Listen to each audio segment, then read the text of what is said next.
Absolutely well. Okay, just waiting for Professor Huang. Hold on, please. Yes. Hi, Dr. Wu, Xiwan. Hi. How are you? I'm good. Good to see you. Good to see you. So it's morning in Italy. Yes, it's 6:30. 6:30. Wow, it's very early. Yeah, it is. Okay. It No problem. would be a very nice day. Thank you. Okay. Today, everybody, good mornings and good night. Today is, I think, I have to thank very thanks for Dr. Wu's. I know Dr. Wu. He will present a very wonderful cases. I think even in my ages, I never met such kind of cases. I think as Professors Mikuri have experience to meet such kind of cases. And actually, it's in the past, it's a very important topic for the parathyroid surgeries. But in recently, it's because hemodialysis is so popular all over the world, so it's getting rares and rares. But it's very interesting for his pathophysiology mechanisms and his clinical importance. So thanks Dr. Wu's present these cases that our learnings these important things. And also thanks Professor Mikuri's. And Professor Mikuri's have a complete reviews the current indications for this kind of cases and the current treatments for this kind of cases, and also the pathophysiologies. So thanks both of them. And our today's after Dr. Wu's presentations, then we invited Professor McCreary continues his presentations. After the finish both presentations, then we open discussions and ask all our colleagues to share their experience. Actually, I think in our case, in our ages, we have a limited experience for such kind of cases. So today I also invited our nephrologists. Actually, in the quite early stages, and in some of the patients, they develop such kinds of cases. Even the minor forms is quite in early stages during the hemodialysis. So finally, we invited our nephrologist, Dr. Tiers, to talking about his experience in recent years. Okay, now, Dr. Wu, are you ready? Yes. Okay. And thank you. Thanks, Okay. Dr. Professor Huang's kind introduction. Okay, that's as a start. Professor Wu, please. Yes. So I'm Xiwan Wu from Trust Service General Hospital, and today I would like to share a challenging case about calciphylaxis. And finally, we cannot save the patient, but we are interested in how we can improve this, especially in terms of the timing of surgery. So next, please. So this is a 35 years old female. She was admitted in January 2026 and underwent emergency surgery short after, and unfortunately expired in late February. Next, please. So her medical history is extremely complex. She had a systemic lupus erythematous with lupus nephritis, progressing to end-stage renal disease. She was initially on CAPD and later shifted to hemodialysis.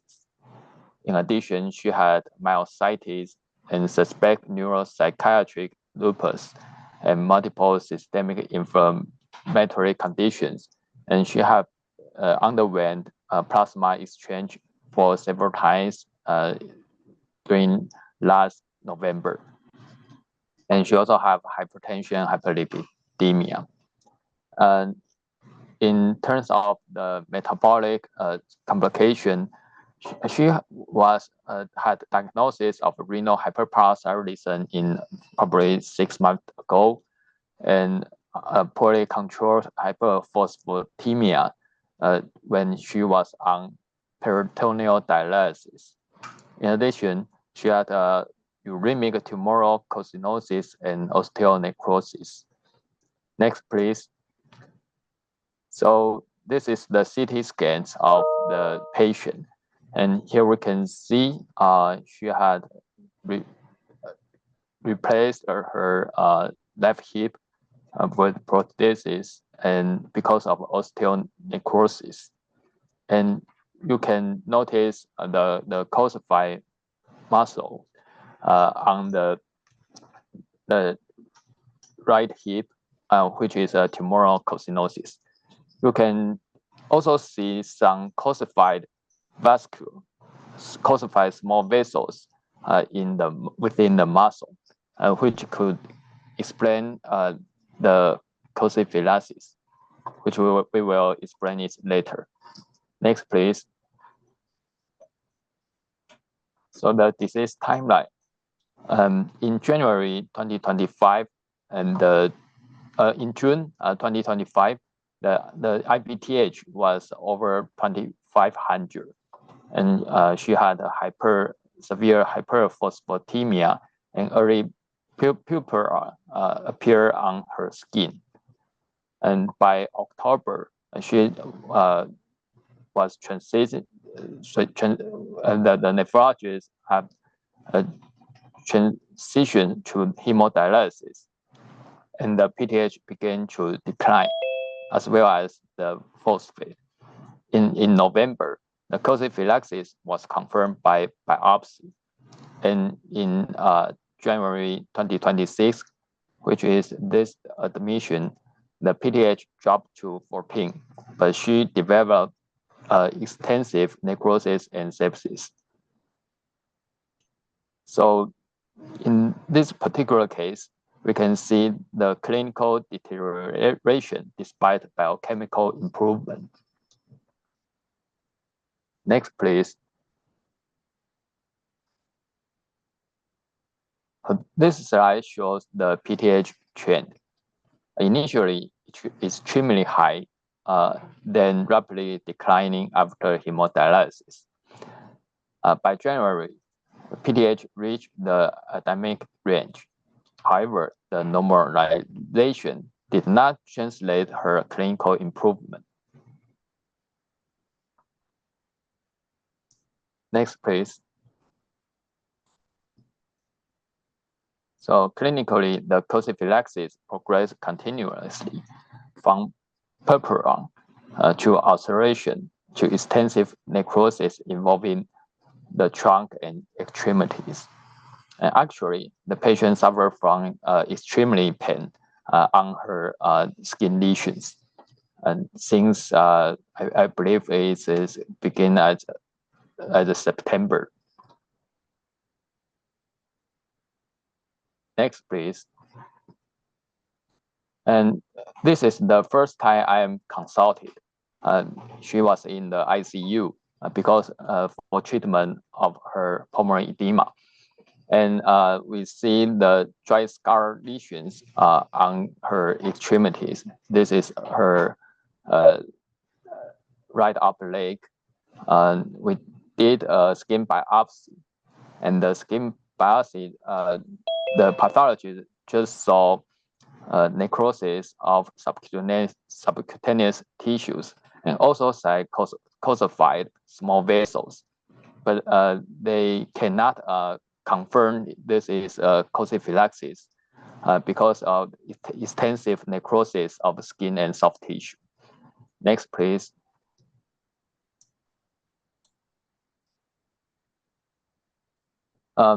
So at admission, the patient presented with extensive necrotic wound, septic shock, and markedly elevated inflammatory markers. Importantly, the PTH was already suppressed.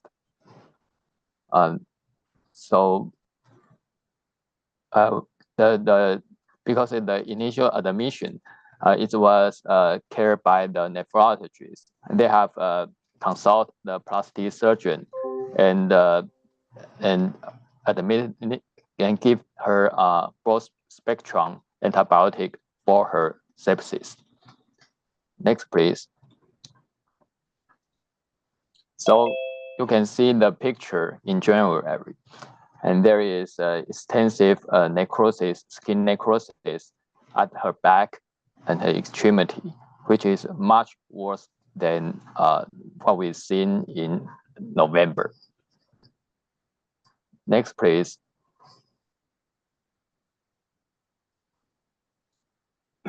So her hospital course was extremely aggressive. She developed massive upper GI bleeding requiring embolization. And shortly after the embolization, probably 4 days later, she developed duodenal perforation.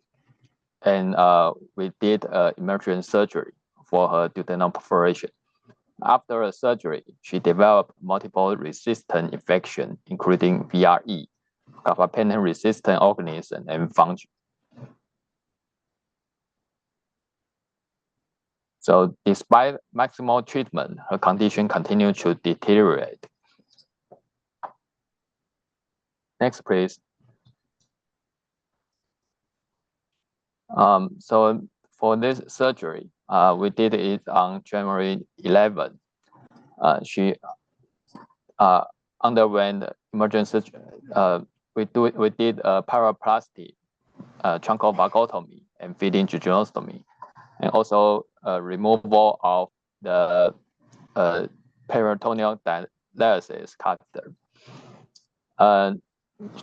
This is the picture taken just before the surgery. You can see the purpura lesions on her trunk. And later on, in February, there is much more extensive. The purpura have developed into dry eschar. And next, please. So this is the picture when we open the abdominal wound, and you can see there is a probably 2 centimeter perforation at the anterior wall of duodenal bulb. And after we do a duodenectomy, and we saw another huge ulcer at the posterior wall of duodenum. So we complete the hemostasis by suture and did a pyroplasty and feeding jejunostomy. Next, please. So here we can see the microbiologic escalation. There is multiple drug-resistant bacteria, and so the medical treatment is not very effective for her condition. Next, please.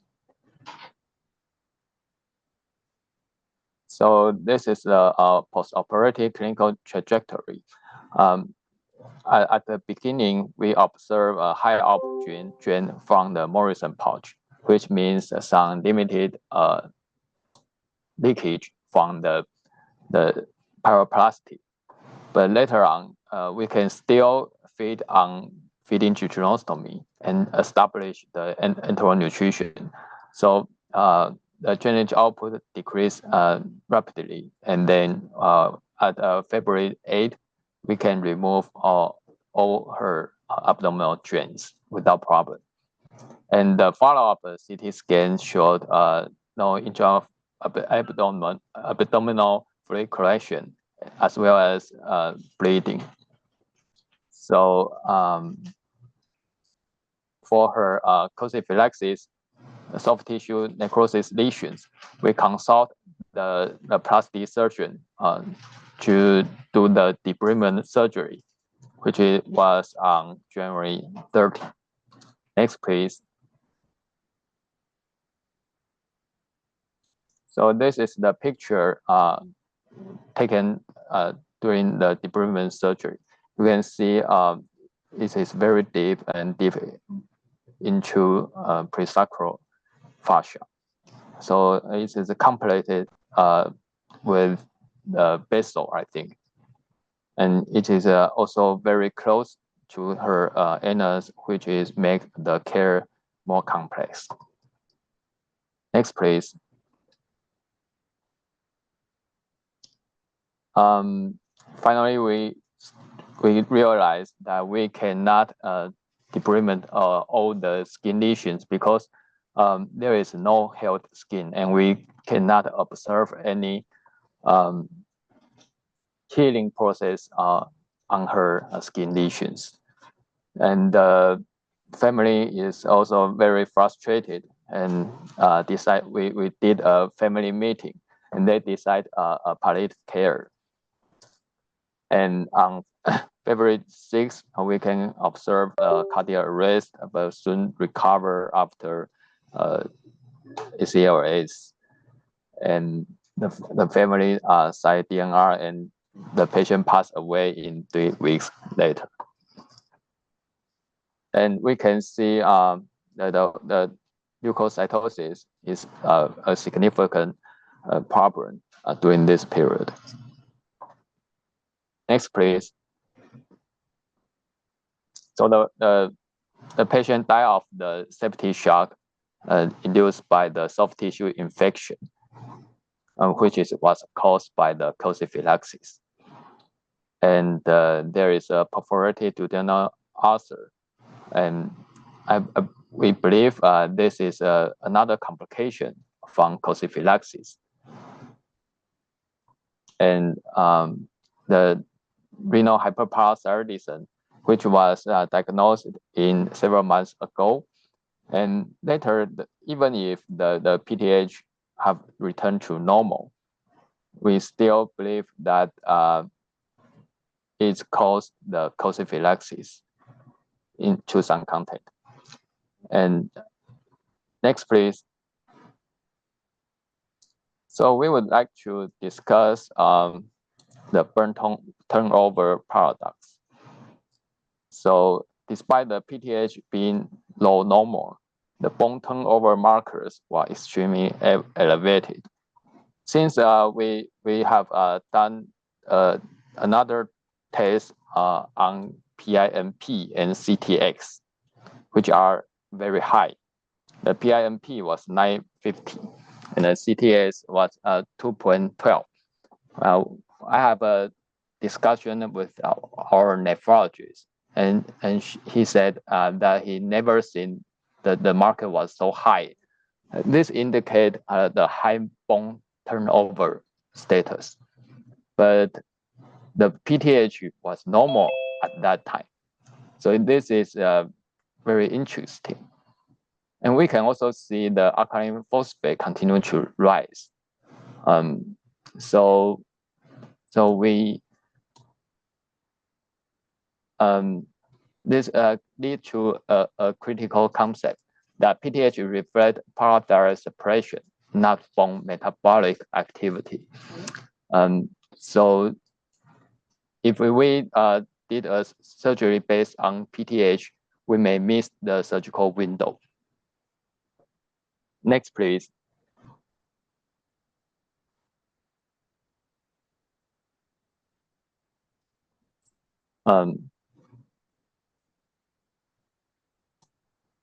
So the probably surgical window, and probably in October to November. But when I was consulted, this is already the middle of November. So probably we have missed the best time for surgery for this particular condition. At January, the PTH was 14, which is remarkably suppressed. Next, please. So why did calciphylaxis progress despite the PTH normalization? So we have proposed 3 mechanisms.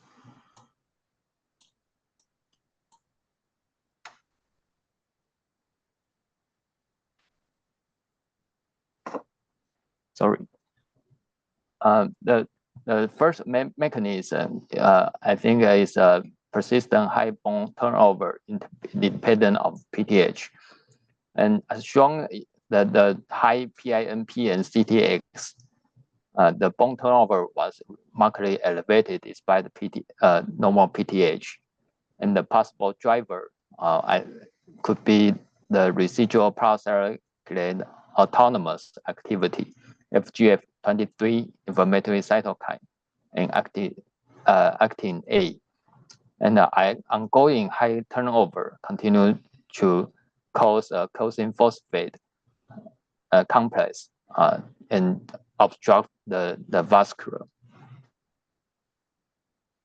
Next, please. And so this could be related to the calciphylaxis could be secondary to the calcium phosphate product burden. So it have already happened when the PTH is above 2500. Next, please. And it could also related to the persistent post-calcification milieu, since the other markers like feturin A, osteoprogestin, or pyrophosphate level have already low, and there is no protection, cannot protect the patient from vascular calcification. Next, please. So in this case, PTH normalization reflects paracellulate suppression. It does not confirm the metabolic remission. And we observe, we notice the high PINP, CTX, and ALP, which means the bone is still in high bone turnover status. So patient can have normal PTH in this even if the bone was in high turnover status. Next, please. So if we can have the diagnosis in June, which is very difficult because in June, the patient was under the service of a neurologist or not even a nephrologist. So obviously, we missed this opportunity for the early surgery. Next, please. So the most likely window was in October to November when we were first involved. And the PTH was a little bit higher, but it's around 500 to 600. It is likely the last surgical window we can save the patient. But I have a discussion with the nephrologist at that time, but the nephrologist think, her just recovered from pulmonary edema. The patient condition was not that good, and he wants to optimize the patient condition and let us do the surgery later. But we never wait. But when we review it retrospectively, we have missed the best window to operate. And at that time, I also do a neck ultrasound by myself, but I don't find any enlarged paracellulate gland on her neck. So that made me hesitate to do the surgery at that time as well. Next, please. So after November, I think it's already late. So our take-home message was the PTH decision, the parathyroidectomy decision must be made proactive before the PTH suppression spontaneously and before sepsis become irreversible. Next, please. So the duodenal ulcer could also be a consequence of the calciphylaxis. Next, please.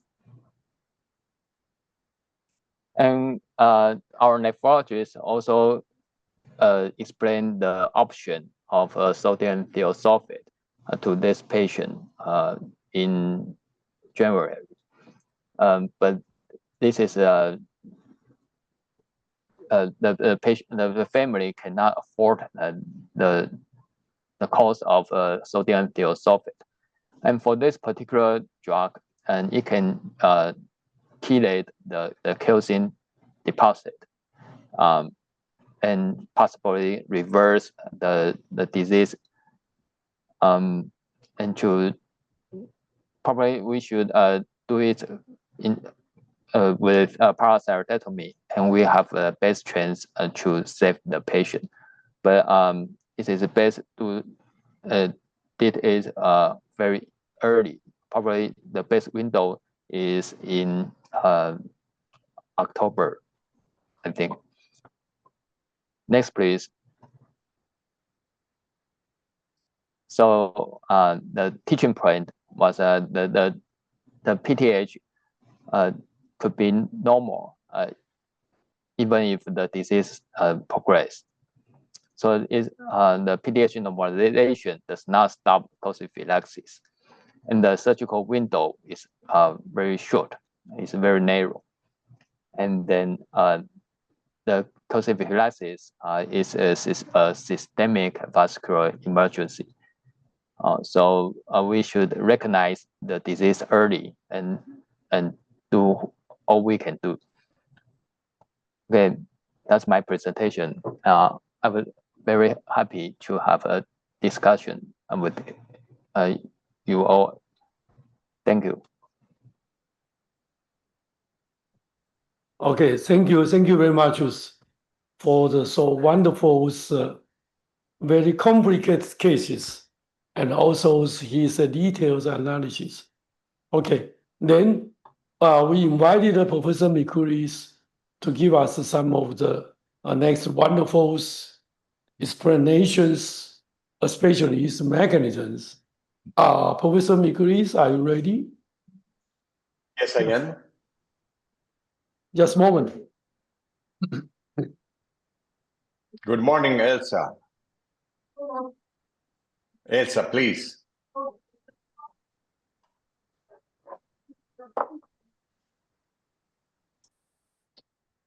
Okay. Professor Mikulis, please. Thank you very much. I really enjoyed Dr. Wu's presentation because it touched some very important points. And I think that he should not regret about the final destiny of the patient, because the mortality in this disease is exceptionally high, at least 80% of the cases. So, I mean, I don't think that there were important mistakes in the treatment of this patient, but it's a fatality which in most of the cases cannot be avoided. In any case, this is a paper about a big number of patients. This is the biggest trial. It has been nominated the EVOLVE trial about the effect of cinacalcet on CUI. And formed by almost 4,000 patients with secondary hyperparathyroidism, and all of them under hemodialysis. Next, please. The first important result of this big trial is that in any case, if you compare patients receiving placebo and patients receiving cinacalcet, the timeline of the disease is completely different and significantly different with patients developing the CUA much more early. Next, please. Second point, the trial pointed out some important risk factors, and many of them, unfortunately, were present in this case. Higher BMI, but in particular, patients tend to be almost always young females, and that's the case which was presented this morning, with a higher BMI, sometimes hypertension, diabetes, and or dyslipidemia, which was present in our patients. And it's also important a history of heart failure. And what is worthwhile noting is that even in patients that received parathyroidectomy, that explains what Dr. Wu already showed us, that parathyroidectomy is not the only factor which could be avoid the development of this terrible disease. Next, please. So in a multivariate regression using some particular hazard model, and you see that more or less all the risk factors we have shown are present.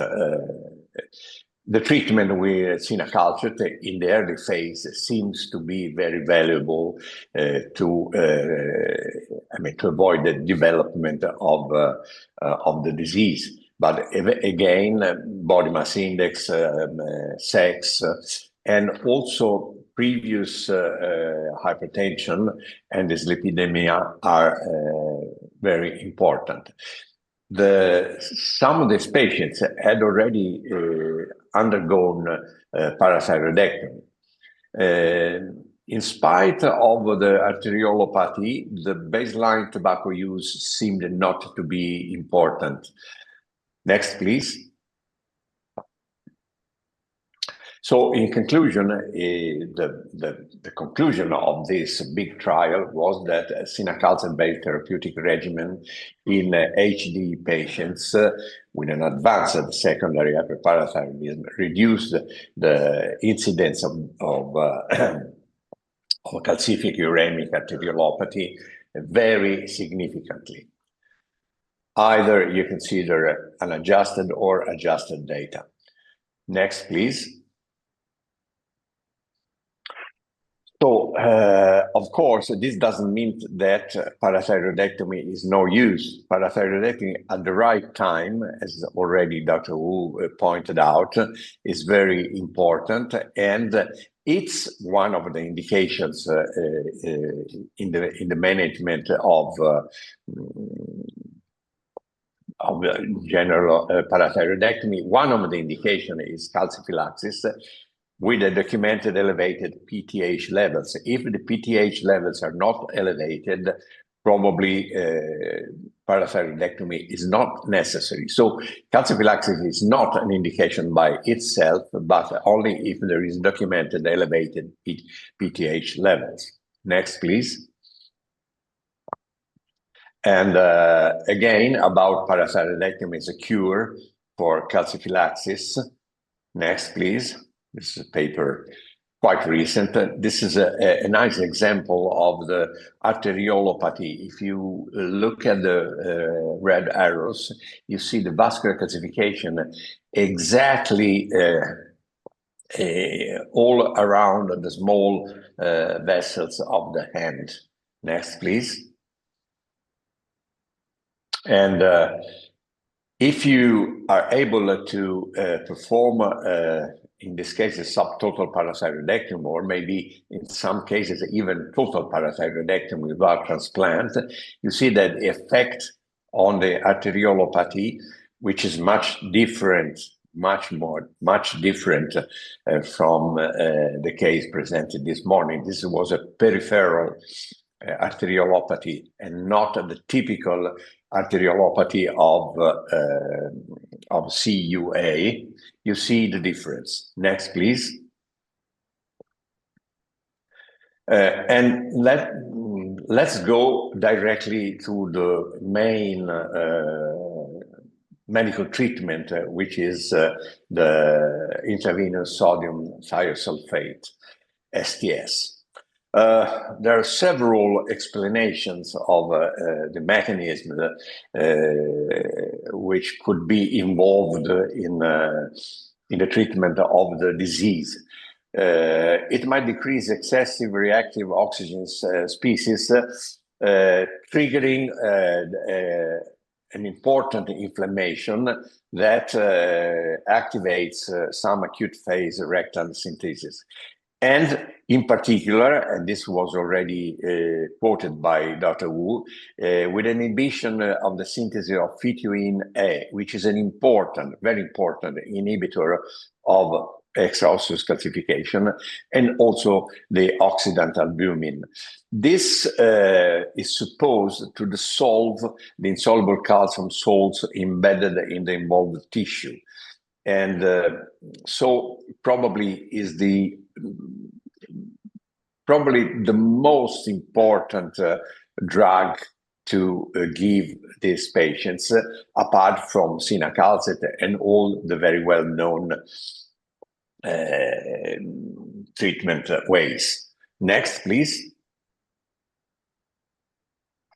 And actually, the study performed at Fresenius Medical Care North America, a very important center for the treatment of renal disease.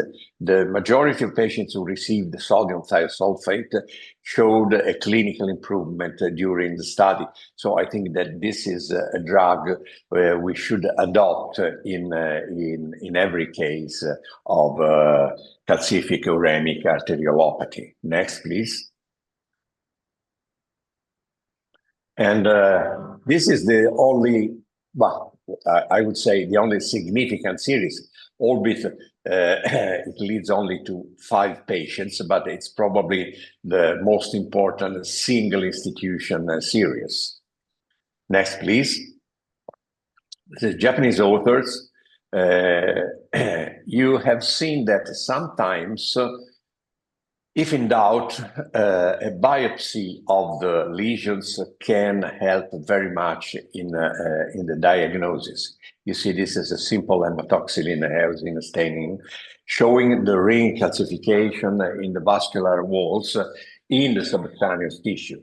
You see on the left peripheral adipocytes and the calcification all around the small vessels with a fibrointimal hyperplasia. And if you look at the big magnification, you see the lipomembranous necrosis in the panniculus. Next, please. So biopsy could be one of the tools to use when in doubt about the final diagnosis of calcific uremic arteriolopathy. So absolutely all the authors are concordant on the extreme severity of this disease, with an exceptionally high morbidity, but above all mortality. So when there are big and important, extensive ulcerated lesions, they carry to the poorest prognosis, and as I said already, with a mortality over 80%. The cause of death is generally the sepsis from wound infection. It generally implicates a general sepsis with a septicemia, very important. In our case, the cause of death was probably both the perforation and the systemic infection. Next, please. This was also demonstrated by a series at Mayo Clinic with a big number of cases. These are the possible effect of thiosulfate. You see in A, the necrotic ulceration, which affects the back part of the leg, with an ulcer, with a purpura, indicated there is an ongoing ischemia. This is the day 8 of the treatment. At day 20, you see that necrotic ulcer was partially covered with a black eschar, which can be removed surgically. This is also an important point. And after treatment with sodium thiosulfate and calcium mimetics, in this case, both drugs were used, and of course, a surgical debridement of the lesions. You see that in C, already you can see that the lesion is getting dry, and after a skin transplantation in D, you see that they were able to obtain almost a complete cure of this lesion. Next, please.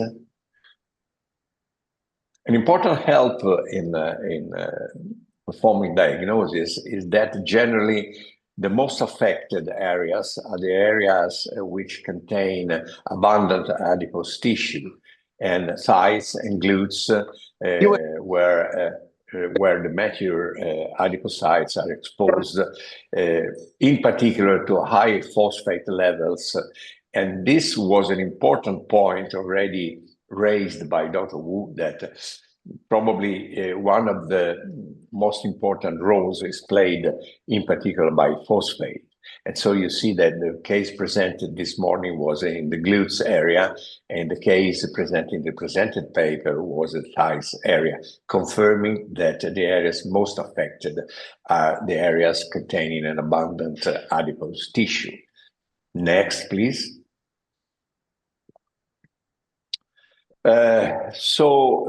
Why phosphate is a key point in the diagnosis, in the development and in the pathophysiology of the disease?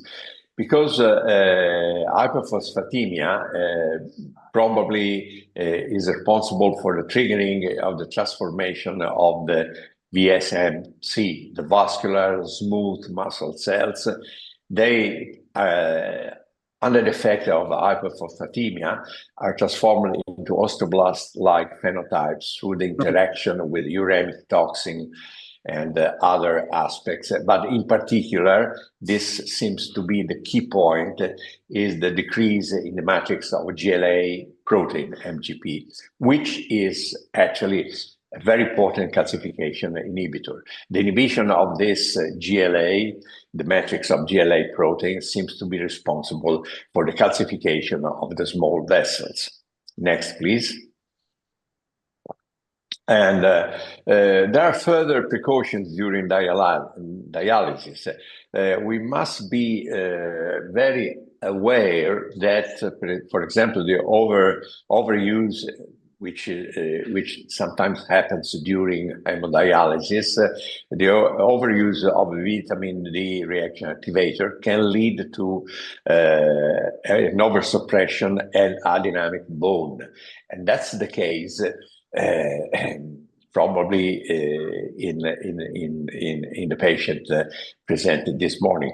Already Dr. Wu put into light the possibility of the adynamic bone. We must be aware that an overuse of vitamin D reaction activity, there are some drugs which induce this situation and may exacerbate the exoskeletal CA deposition. Another point is that be aware that warfarin, anticoagulant, which can, in some cases, is used in the treatment of calciphylaxis, is again an important mechanism of MGP inactivation. So again, the matrix GLA protein, which decreases the calcification in the soft tissues. So when performing dialysis, look also at these 2 points, which are sometimes used, but not always are good, in particular if there is an important calciphylaxis. Next, please. So in conclusion, this paper highlights some points.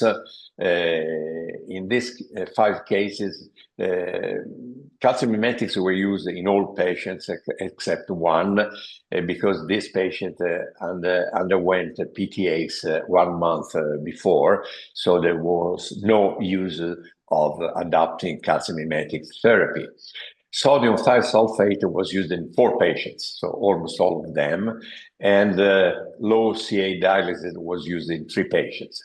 The average follow-up period was 7.4 months, and this is also an important point because the cure of this terrible disease involves a long period of time. I mean, you have seen also for the surgical treatment of the lesions, you need time also to develop to see the development of skin transplantation.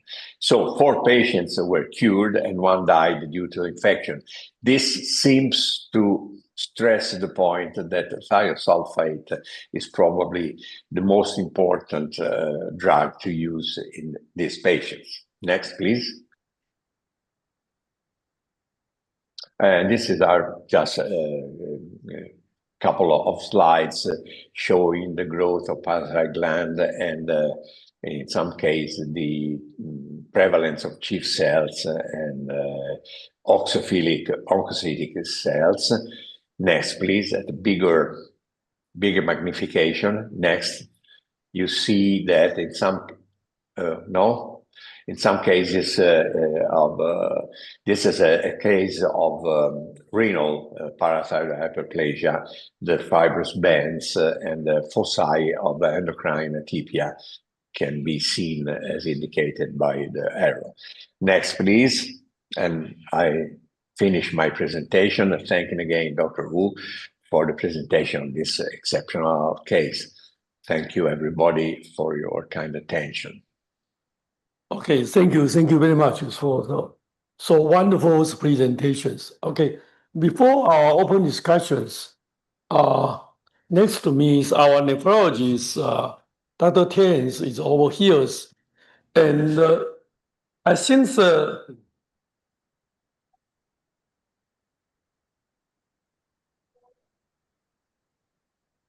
well, related to such kind of cases, I think that nowadays quite the spectrums of such kind of cases from the nephrology point of view. That is my first question.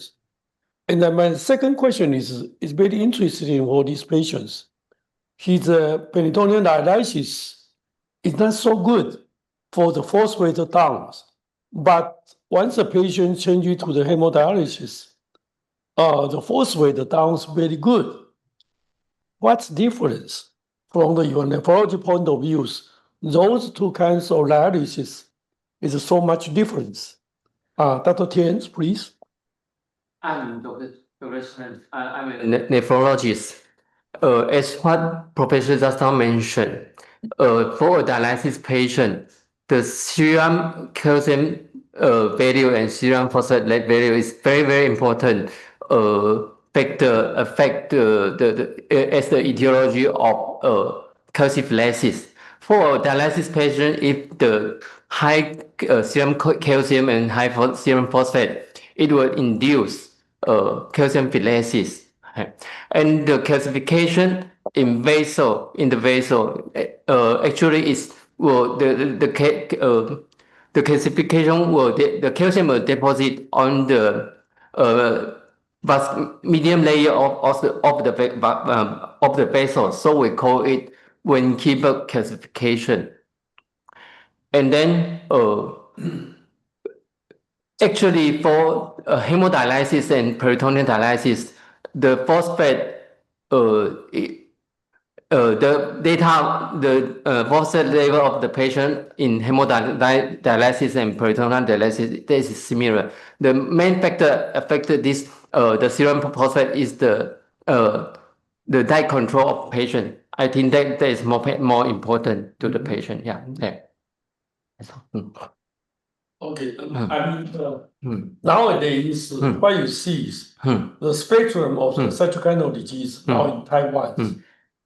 Because in the surgeons, we are now very rare to see that. Maybe they are so early or treated by your group. Yes. Please. In actually for hemodialysis for dialysis patient, the risk of vascular disease is higher than other for patient without with no hemodialysis, because just now as I say, their calcium and phosphate level is the main factor. So in this patient, every month we have to treat their hypercalcemia or hypocalcemia, hyperphosphatemia or hypo or hyperphosphatemia, because this will affect their vascular condition. And then all these patients, their risk of PAOD, the peripheral vascular occlusion disease, is very, very high. So that for a surgeon, actually for endocrine surgeon, maybe they only contact this patient, they have hyperpara, secondary hyperpara. But some patients, they even progress to PAOD and extremity necrosis. This patient will refer to the plastic surgeon or orthopedic, because maybe they need amputation. And before amputation, maybe we refer to cardiologists.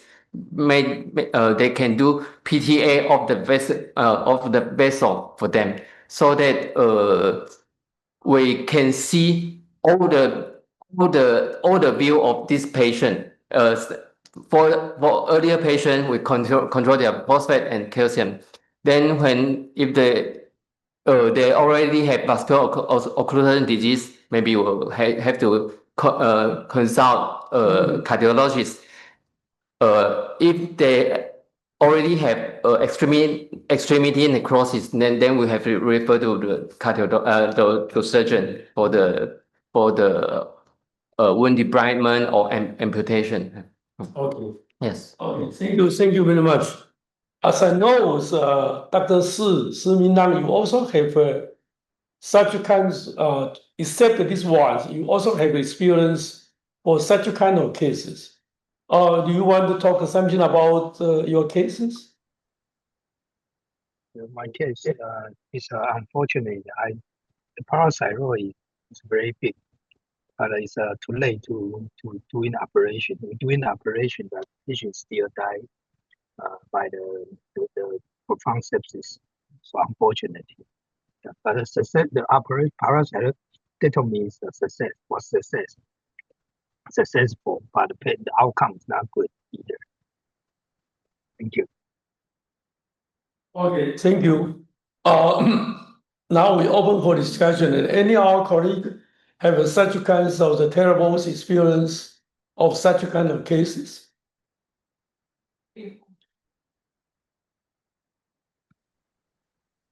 Well, I would like to stress one point. I think that the slide presented by Dr. Hu was very important. The PTH bone turnover paradox was the title of the slide. I think that in some cases we could hypothesize the possibility of active fractions of parathyroid hormone, which are not measurable as an intact PTH, but are still active. And this could be one of the explanations. But the slide pointed on one important fact, the role of phosphate. And I think that the role of PINP is really the most important trigger of the disease, the procollagen type I and propeptide. So I think that Dr. Wu exactly stressed the point. PTH can be low, but the progression of the disease is not stoppable.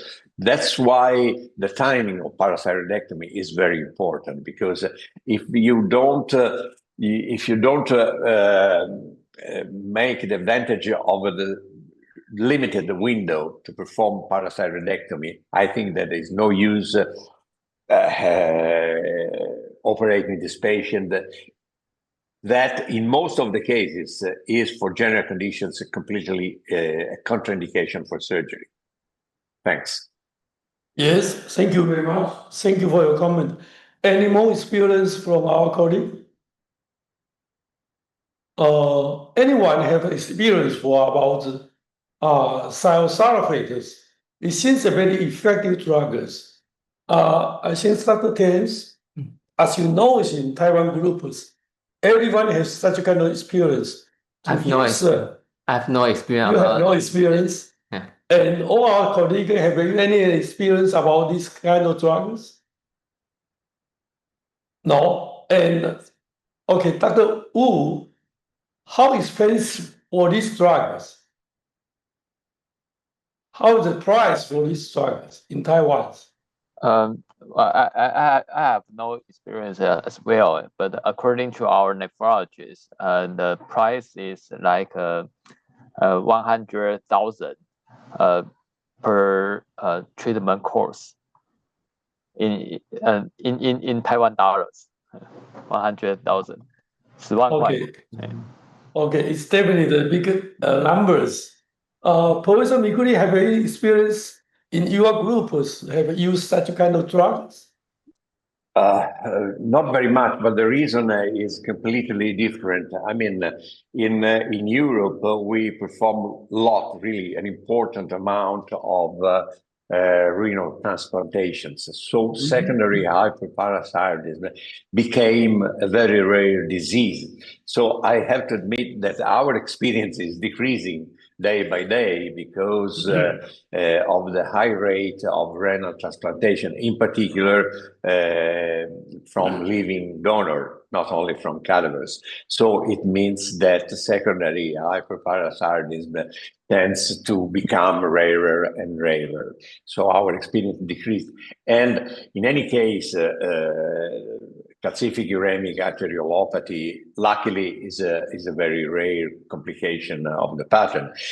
Although it's not linked exclusively to renal disease, they can be caused also by other situations. I would like to stress that this patient had an important disease, which is lupus.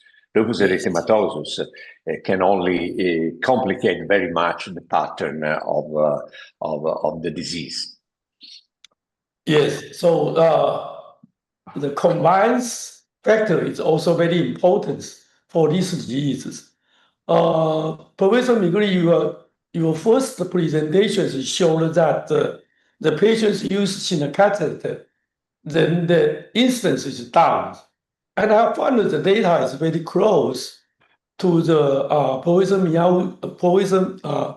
Tominaga. That is the most numbers of the secondary hyperparathyroidism in Japan.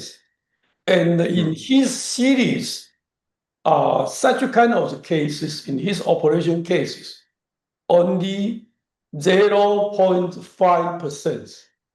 Only 0.5%. So it's very, very rare. But 1,000 cases, only 4 patients are operated by parathyroidectomy because of these situations. So it's definitely the number is increased a lot. Okay.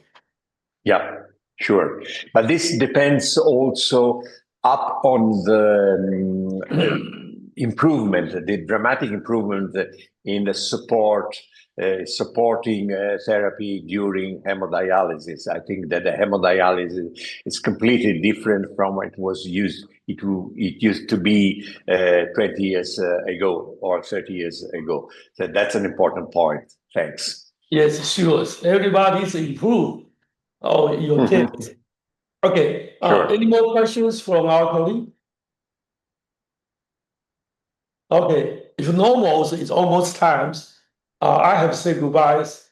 And thanks everybody to join the meetings. Thanks everybody. Bye-bye. See you soon. See you. Bye-bye. Okay. OK，谢谢谢谢。10万块钱。Recording